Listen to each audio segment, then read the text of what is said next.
Hello everyone, my name is Jack Ananchenko. I'm the CTO and the co-founder at Stellar Thought. Today I'm pleased to be joined by Petr Kvasnicka, CEO of Father's Coffee Roastery, a specialty coffee company found in Ostrava that grew from a family project into a much broader operation serving both retail and wholesale customers. What I'll find interesting here about this conversation is not about the roasting business, but more into the operating story behind that, how Piotr built business, how they think about wholesale service versus scale, what they learned from growing across markets, and how they're evolving the customer's experience through better systems and processes. Piotr, welcome to the show. Thank you. Thanks for having me. You're very welcome. Piotr, to start it easy and learn a little bit more about yourself and then a little bit more about the company, Father's Coffee Roastery, let's start from probably you. What pulled you into specialty coffee in the first place and what made it serious enough to turn it into the business? Well, obviously, I become addicted on caffeine in my previous job because as my previous job, I was a cinematographer. So coffee was my everyday bread. I was drinking quite a lot of it. So at the beginning, it was more about the power that gave me then the quality of the taste. But then it came. I met my wife, my future wife, and with that we start exploring. And then there was one Mm-hmm. particular situation in Brno where she studied when we for the first time tried a specialty coffee. It was Mm-hmm. espresso coffee from Kenya, roasted by other Czech roaster, double shot. And Mm-hmm. with that, we came to knowledge that there is much more into coffee than just the bitter Mm-hmm. taste and just the kick from the caffeine. So we start Mm-hmm. exploring, and then around 13 or 14 years ago, we were able to join project of a coffee shop on the bike that was just starting in Ostrava. And we Mm-hmm. joined at the very beginning before the opening of the first one. Mm-hmm. And so we opened a coffee shop with that, with no knowledge, with nothing really of experience before. We opened the coffee shop and we started preparing a coffee. It was obviously quite a disaster. It didn't really go well with like a business side or anything. So, and also with the city, it was quite hard to get the place where we wanted to sell the coffee at and everything. So after a year or two, we sold the brand and Mm-hmm. moved to Berlin, where we started working for Five Elephant and in their Mm-hmm. cafe in Kreuzberg. And that's where we met a lot of people, a lot of new people, and gained some experience, gained some knowledge. And after we come back to Ostrava, to our home city, we started a family, and we knew we don't want any more coffee shops, but we want to go much more into the roasting business. Cool. Awesome. And like you mentioned Berlin, as far as I know, and just so the listeners know as well, you were a barista there, and then you had your own coffee shop, and then only after that you went to the roastery. But then Yeah. those experiences, those past experiences, what like can you recall and outline what those taught you that helped you in the future while starting up your I own think business line? mhm. I think the main thing that we gain out of these experiences were the relationships. Uh, because specialty coffee, and especially during the early years of the business, are really a community projects. You really start Mm-hmm. with your local, even if it's cafe or roastery, it doesn't really matter, or especially Mm-hmm. when it's cafe. You start with your local clients, and then you try to get more and more. And when it turns into the business, you're thinking about growing to the second location or some other parts. With the roastery, it's similar, a bit different but similar. You have to start locally. You have to get the opinion of your closest friends and people from the community that know how the coffee should taste, and then you can start growing. So I think the biggest thing we take out of the experiences, the first years, were the relationships. Okay, interesting. And like when Father started, what was the original version and how different it is from what the company is like today? It's actually quite funny because it's with the same like with the coffee shops. We started Roastery with almost none experience whatsoever. We knew like how the roastery looks like. We knew what we wanted to do. We just didn't really know how to get there at the beginning. So we thought we're gonna start really small, local, super local coffee shops, and get few customers and keep it really small. Just me and my wife. We didn't really want to do anything else, but we learned that's actually never really going to work. We are living in the Ostrava, which is post-industrial city. 15 years ago, there were a lot of people moving out of the city, especially young people. So almost no coffee shops or no coffee shops that were interested in specialty coffee were here. The ones that were here already, they were more interested in the foreign roasteries or the roasteries from Prague with more experience than us. So with that, we knew we have to find our business somewhere else. So we started thinking. It was really the early days when we were thinking like what we want to achieve or where we want to go with the roastery.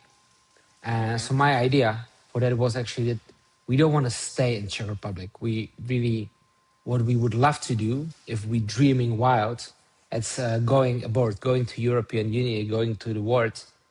Uh, and with that, we start comparing ourselves to other roasteries like that. So with the price range, with the coffee range, with our setup, our packaging, or the name, we try to compare ourselves to the roasteries from Germany, from Scandinavia, from Britain, or any other country. Obviously, we Okay. couldn't match the quality or the size at the beginning, but I was thinking like, why would anybody buy more expensive coffee from unexperienced roaster when they can buy really good quality from very experienced roaster for better price?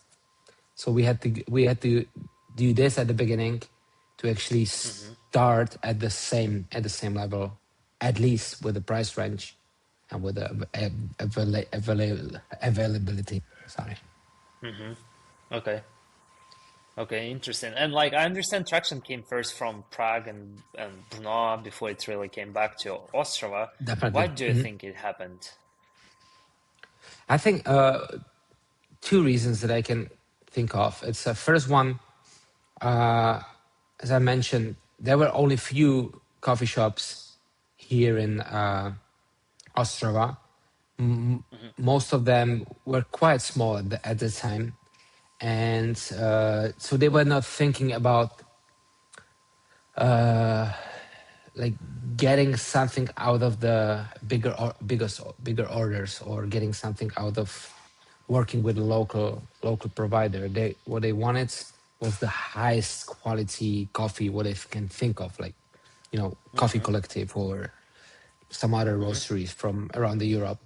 And in Prague, the competition was much bigger at the time. So and also the opportunity were much bigger. So we could go and just tell them, you can try this and try that, and we can do this and that for you, and and that helped us gain some size, and with that, be a better partner for local coffee shops. Cool. So at what point did you realize Fathers was becoming more than a local roastery? I think we'd actually we had to come to this conclusion in the beginning because we Oh, learned really? how that's it's not going to work the other way around. So we have to start from the outside our region and then come back in. With that being said, now the like we would think of the region now, the whole Czech Republic, like it's our main region now. It's to redivide it. The numbers of partners that we have around the Czech Republic are quite the same. Obviously, the volume, it's bigger in Prague because the customers are bigger in that city, since it's really the most powerful city in the Czech. Capital. Yeah, The capital is always the and best, the biggest. pretty much the only touristic city that you can get in Czech Republic. So if anybody goes to Czech Republic, they go to Prague. I mean, I don't see other reasons why would you travel anywhere else. Really, if you have week in Czech Republic, you really want to go to Prague. Gotcha. Okay. And like if we were to speak about like generally about your B2B partnership, etc., like a lot of people would say that you sell roasted coffee, but what do you think you are actually selling to the cafe partners? Yeah, so roasted coffee is definitely one part, but the services are at least 50% of that what we selling to the customers. So our approach to that is obviously you can get great coffee from a lot of roasteries in Europe now, which is amazing. I love it. I love to try coffees from everybody in the business because it's really just widens your minds and your knowledge about coffee and everything. But coffee shops, like our partners, they need to be a good businesses. They need to make money, and they need to know how to make money. And I think what we actually can get them is experience from hundreds of customers. And so our account managers can come to the coffee shop, just help them with the like dialing the espressos, but also with the menu and also with the like how to think about the products, how to think about the customers, because they got a lot of experience from the field. Okay, interesting. And you've built a very hands-on service model around wholesale. What does great support look like in practice for, let's imagine we are talking about either of your customers. So what? Sorry, the question is like, what are the services that we provide? Yeah. What does Okay. great support service look like in practice? So I mean, it's coffee shops are tough businesses, but one of the toughest thing is the fluctuation of the people. So usually you would get a lot of seasonal workers. You would get students that are with you for 1, if you're lucky, 2 years. And with that period of time, you need to teach them how to make your most selling product, which usually is coffee in the coffee shop, the best product that there is in like within your competition. So what we provide is it's actually training. So I think one of the basic, like if I put it like very easily, it's the trainings are the crucial part that we do for our customers. So that either it's a training at the beginning of our corporation or during the corporation when we built two training centers, one here in a roastery in Ostrava, the second one in Prague in our coffee store there, an office there. So the customers can come, they can come with a theme, they can learn how to talk about the coffee, they can learn how to taste the coffee, and obviously they can learn how to dial in the coffee and make the coffee better. Okay. And how do you balance being highly personal with your customers while still keeping the business scalable? And have you encountered any challenges along the way so far? Well, obviously, like crucial thing for us is our team, like the team that's standing behind the roastery and wouldn't be able to make it without it. So, and I think it was also one of the thoughts we had with my wife at the beginning.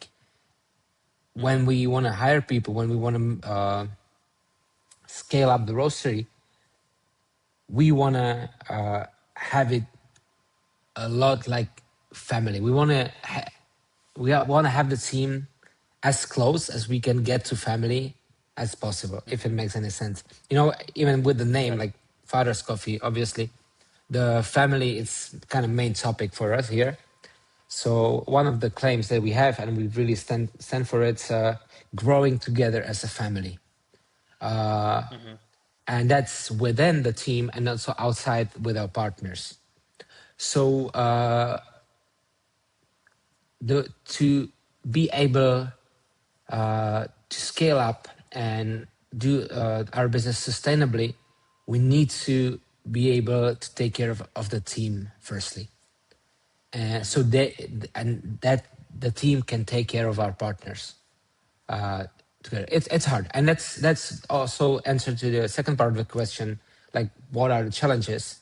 Because this is the challenge. This is really like tough challenge. Indeed. Again, like me and my wife, we both are from art subculture. Like I'm a cinematographer originally. She's a painter. We never really were trained in how to deal with HR or how to deal with like your employees and sustainable growth and whatever else. So we were lucky ones. We have a big family around us with a lot of great people and a lot of educated people in that matter. So we could rely on their help. And second thing, it's like we started family quite young, and like growing together as a family, like our really nuclear family, helped us to learn how to actually sustain the team or the spirit in the team, kind of in the same way. Okay. Might Interesting. lost the connection in that, yeah. If it makes any sense, you know, it's hard Uh, to yeah, for sure. speak And about it in English. when Yeah. you think and when you think about the company in general, what values have stayed constant from day one, other than Or being a the family, of yeah. course? Of course, yeah. I mean, great coffee. It's always first rule. Like the coffee, we went for the roasteries because we really want to do the best coffee that we can think of, and we would like to drink.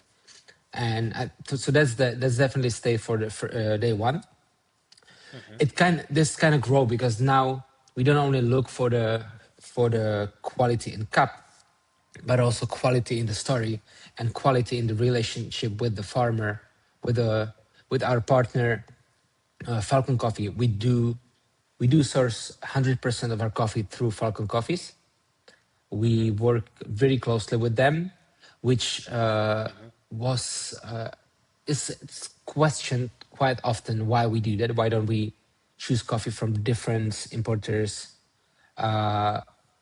Since we can get with that, we would have much wider selection, but that's the only thing, because other than that, everything's much better if you stay with one importer. You can build a partnership that can really hold you when the times are rough, like last 2 years with the price or with not enough of coffee or whatever else, or if you forget to order and you're out of the coffee now and you just have to have something, then you know, if you have a partner that you work with for 6 years and you buying like quite a big amount of coffee from, they will hold you back, you know, because obviously it's also good for their business if your business is running smoothly. He's thriving. Yeah, and he's thriving. Oh, yeah, for sure. And you seem to care a lot, like even based on what you're just saying right now, you seem to care a lot about the story behind each coffee, and not just the cup quantity. Why is that so important for you and your business? I mean, I see a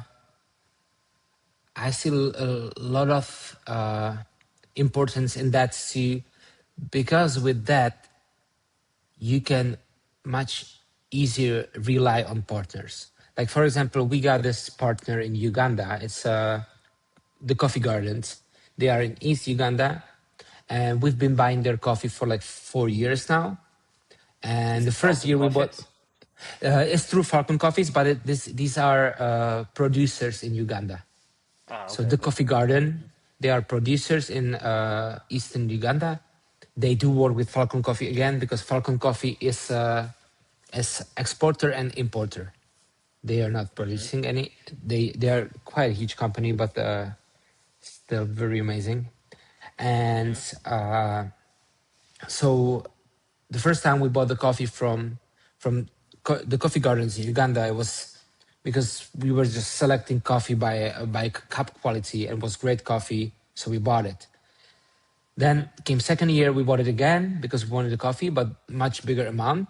And that at the end of that season, we were approached by Shaq and Dana, which are the owners of the coffee gardens, with the idea to do a project together, because Czech Development Agency did a grant for a Czech company to invest in third countries.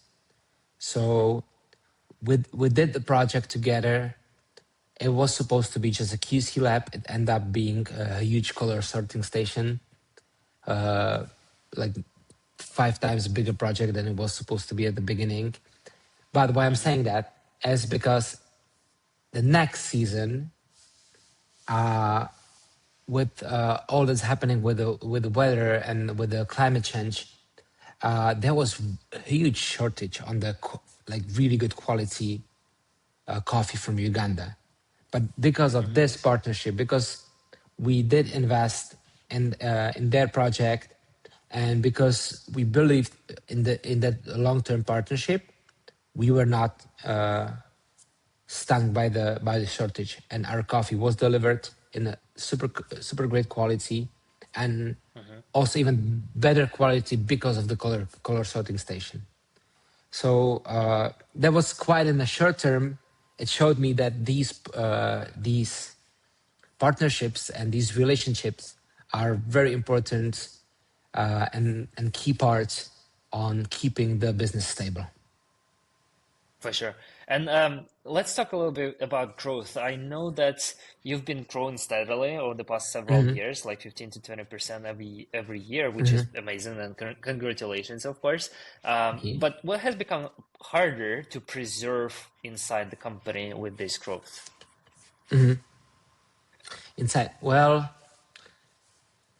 it's a good question. I think it's tough to say. We're still in a kind of startup mode, I feel. So everyone's very enthusiastic and happy about that, and the team's still growing. But obviously, the amount of high quality coffee, it's really hard to get. Like it's harder and harder each year to get more and more coffee for our customers. I mean, again, great relationship with Falcon, which help us with that. But I see that even through the whole industry, that there's just not enough coffee, and it's or the high quality coffee. So it's really tough. This is something that's challenging, and we have to approach with some long term goals rather than short term. Rather than getting whatever we can right now, we have to think about it in like 3, 5, 10 years, what to do. And other thing was some of the challenges are with the customers that they liked our coffee. They wanted to buy it, but they also want to keep it somehow exclusive just for them. Which we had to like. That is the hard part. The conversation where you have to tell them like, I understand what you're saying, but we have to grow to be sustainable in what we do and to be able to give you all the benefits that you get from us constantly. So there's one of the challenges, like to have this conversation. Like most customers understand. I mean, and they're super happy for that because they see that with us growing, we can give them even more support than we did before. Okay, interesting. And where's the real pressure today then? Is it logistics, consistency, coordination? Well, inside house, like inside the roastery, the logistics and the space are the biggest challenges because we did start 8 years ago in the same building that we are right now, but only in one room in the basement. It was like 35 or 40 square meters.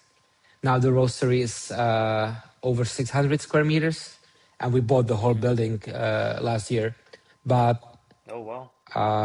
but the building is like it's 200 years old building with very big walls, and I mean I love this place. I've been here every day for the last 8 years, so I have to love it. But it's challenging to actually grow within this space. So that's one big challenge, and Hmm. yeah. Sorry, I forget what was the question again. Yeah, so like what is the real pressure today? Like Yeah, real what pressure. do you Mhm, struggle mhm, with as the mhm. business? Also, I mean, being in Ostrava and kind of outside of the city, it's quite hard to find people. If we want to grow as a company, it's uh, it's usually a challenge to find the right people for the team. So, Hmm. I mean, at this point, we have amazing team, but it's always been challenging to find the right one.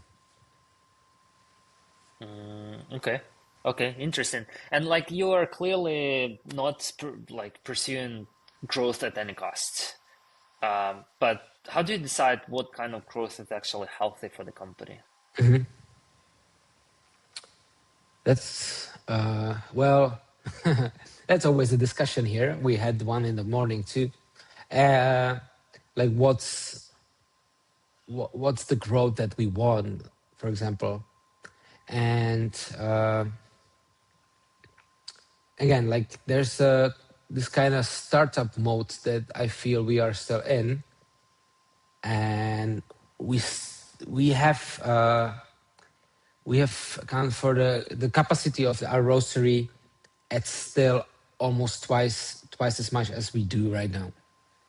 Hmm. I mean, we would have to be like much better in our processes to actually achieve it, but it's achievable. So Hmm. that being said, like we aiming for fulfilling this capacity within 3 to 5 years. So Okay. Wow. Okay. whatever that So, means for each year, it should be like that. okay. Uh, like if you were to look at the history of the company and how you build the Mhm. operations, what decisions and what operational improvements do you think you made back in the days that genuinely improved the business over the last few Mhm. years? Yeah.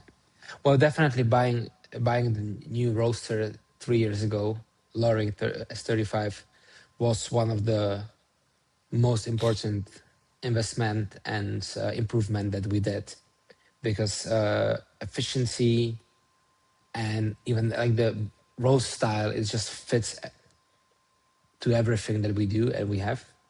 Uh, Hmm. I think there were also some like decisions that were not as good, and I probably wouldn't do again. Like for example, we started with a 5 kilo roaster, and then after 2 years, we realized we need bigger roaster, and we couldn't really plan for next 2 years. We didn't see what's gonna happen because we only had 2 years of experience. So we bought only 12 kilo roaster at that time. Hmm. Uh-huh. And after we installed the 12 kilo roaster, like 3 months within roasting on that machine, and we knew we need to buy a new one because it was already overloaded with the coffee, and that was really bad decision back in the days because I know we could have saved a lot of money and a lot of time Hmm. if we would plan more carefully where we want to go and how we want to achieve it. So that's one thing.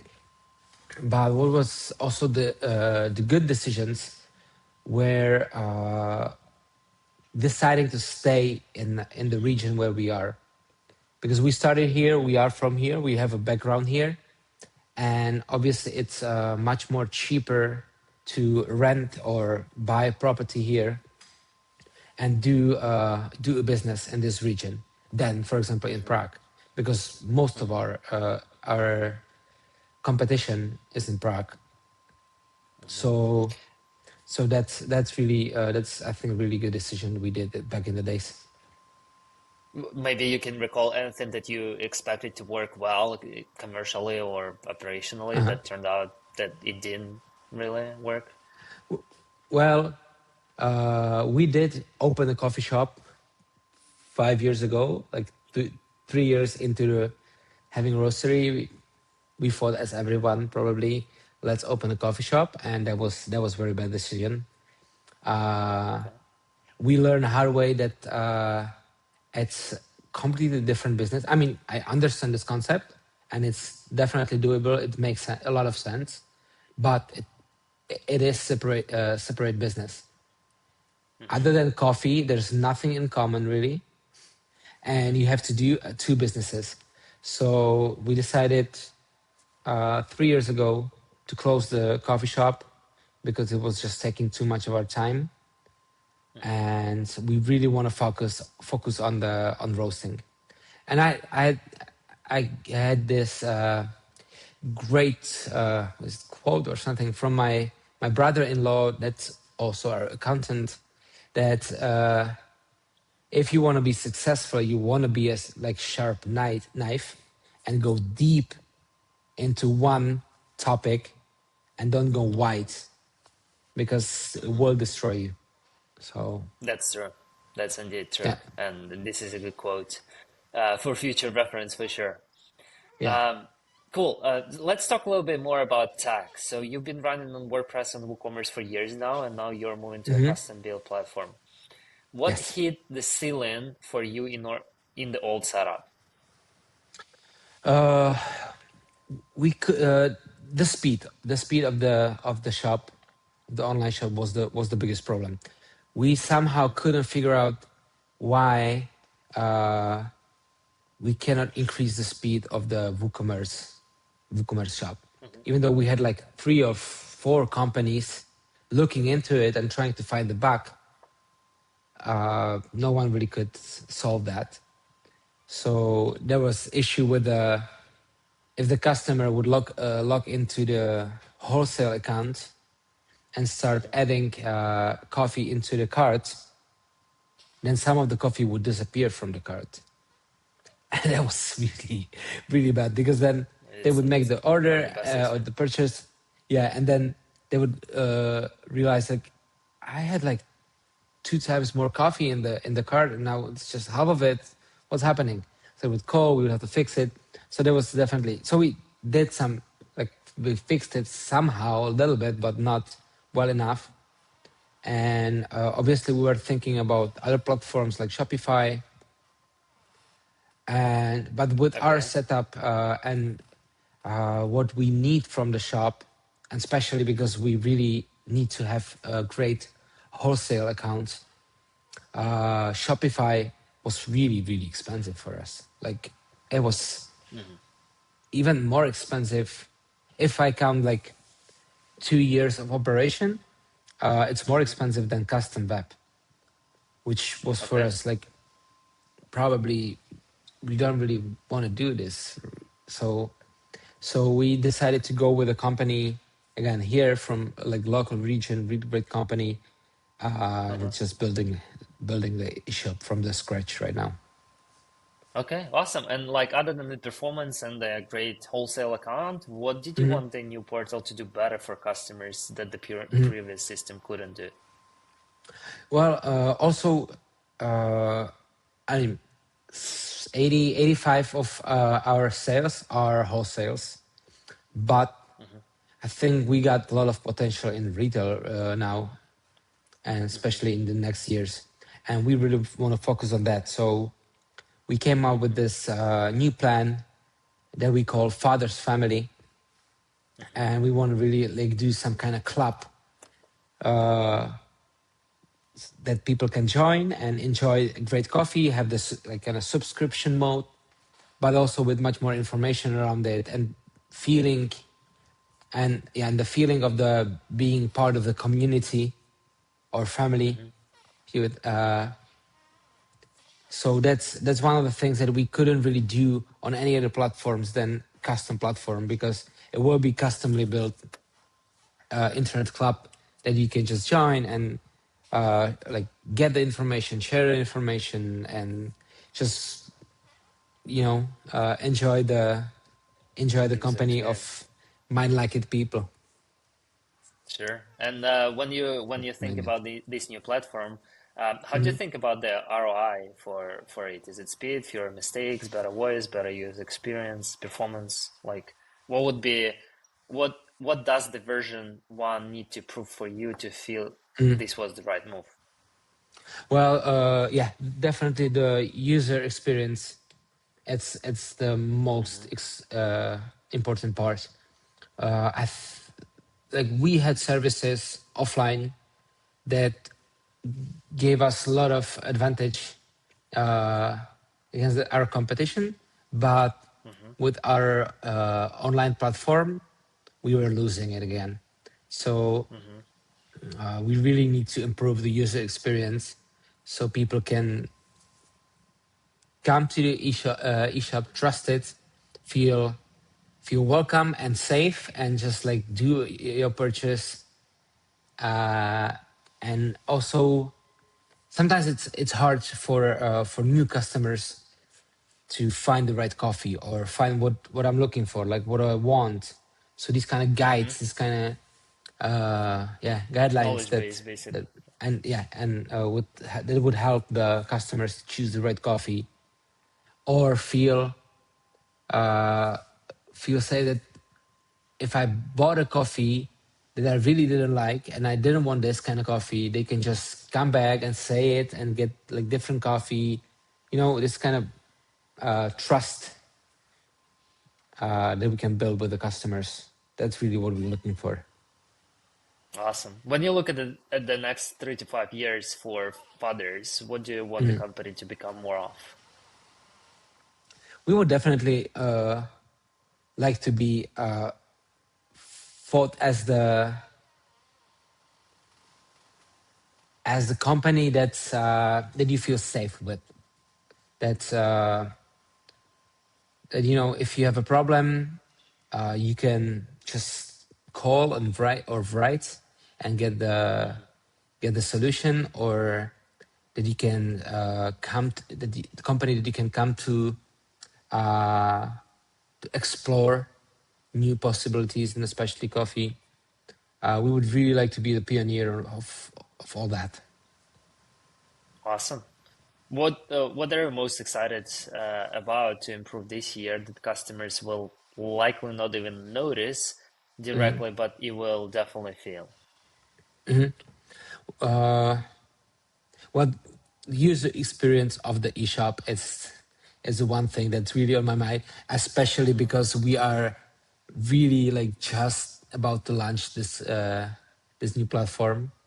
So it's pretty much all I think about right now, because there's a lot of things you have to finish and a lot of discussions and calls and a lot of different ideas and changes and everything. That's just like, so it's going through my mind night and day. Hmm. Also with that, there will be like the way the customers can buy the coffee will be either Hmm. much more through knowledge, or if they know what they want, much faster. So they don't have to Awesome. spend as much time there. So you can both decide whether you whether you are wanna whether you wanna really spend a lot of time getting everything to know everything and then make the purchase, or Hmm. just do it as fast as possible and get out of the screen and go enjoy a forest or whatever, and go Okay. out play outside with the kids. Okay. Awesome. Great insights. What do you think many people still understand about building a great specialty coffee company? Well, I think most of the roasteries or the competitors that we see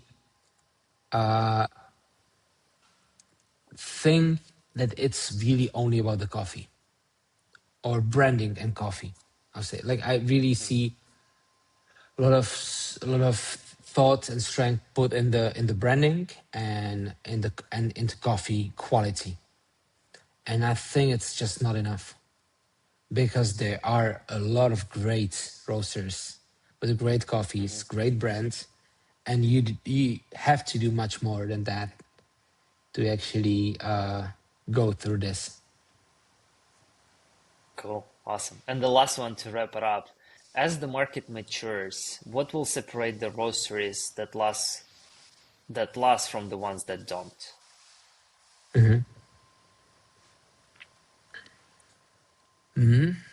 That's a tough question. I wish I knew the answer because Then then you'll be a I would unicorn. Yeah, for sure. exactly. But again, I think it's you have to catch up with the market. It's moving. It's a really young industry, especially coffee. I mean, what it's about 20 years that's been like running like this, and it's really energetic. It's really evolving. It's going all different kind of direction. So you always have to be on your toes, and always have to be like ready to run and catch the opportunity that is there. And I think roasteries that will be successful are the ones who can keep up with the trend also, because it's tough for me to say because I'm not really up for trends or anything, but I've seen last 10 years that trends were really changing everything. Like there's a trend of washed coffee, there's a trend for natural coffees. Now the trend for coffee ferments are starting. I don't really like that, like me personally, but Hmm. people are wanting it. And so building some kind of outer layer of your portfolio that you can go with the trend, because otherwise the new coffee shops, the new customers would be just like, yeah, they great, but they do the great washed coffees. We maybe we'll come back to that later on. But if you want to grow with the customers and grow with the new ones, especially, you have to catch the trends too. Cool. Petr, thank you so much for sharing all of these insights about the Yeah. roaster business and the industry in general. I really appreciate the insights, and I like that you have a very clear idea about what the growth and what it looks like. It's not about revenue only. We are talking about user experience, better customer support, better operations, stronger producer relationships, and keeping all of these processes intact as the business grows. And this combination is very, very rare. Um, Again, for anyone who's listening, I'll leave all of the links to Petr's LinkedIn and to fathers.cz websites down below in the description. For anyone who wants to check out, feel free to reach out. Petr, thank you so much again for joining the conversation, and I really enjoyed this one. Thank you very much. I did too.